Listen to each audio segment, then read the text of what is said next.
We need to allow God to break our hearts. If our love is going to become fresh again, if our love is going to begin to deepen once again, then we need to allow God to just break our hearts. Jesus put it this way to the church in Ephesus. He said, change your hearts and do what you did at first. You see, it's not enough to give God a portion of our heart. We are called to love him with all our heart.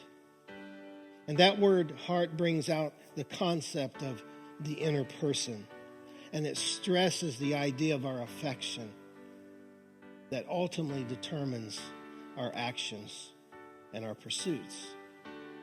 It means desiring God above all else.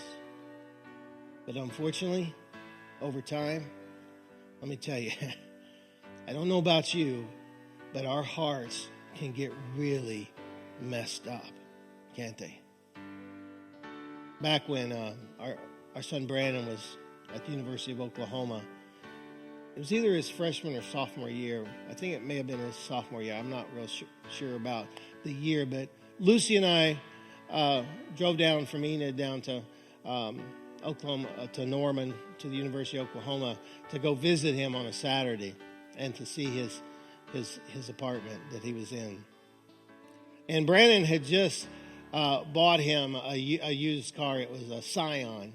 It was a beautiful little car because he was working, he had a job, and he got him a car, and he had gone and cleaned it up and washed it. I mean, it looked really sharp. It was a deep blue metallic. It was just a beautiful car.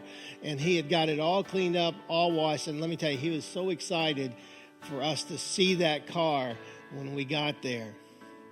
And standing at a distance looking at it, it looked amazing. But then I went to go for a ride with Brandon. And when I opened the door, I am not joking, I thought I just lifted the lid on a dumpster. I mean, it was crazy. There were pizza boxes, there was food, there were clothes, the whole back seat was so full, no one could have sat in the back seat. And I had to move pizza boxes into the back seat just so that I would have a place to sit. You see, the outside looked really good, but the inside was a mess. And I think that's a lot like us. Because on the outside, no one would ever have a clue that on the inside, our hearts are a wreck and they're a mess. And there are some real issues that need to be taken care of between us and God.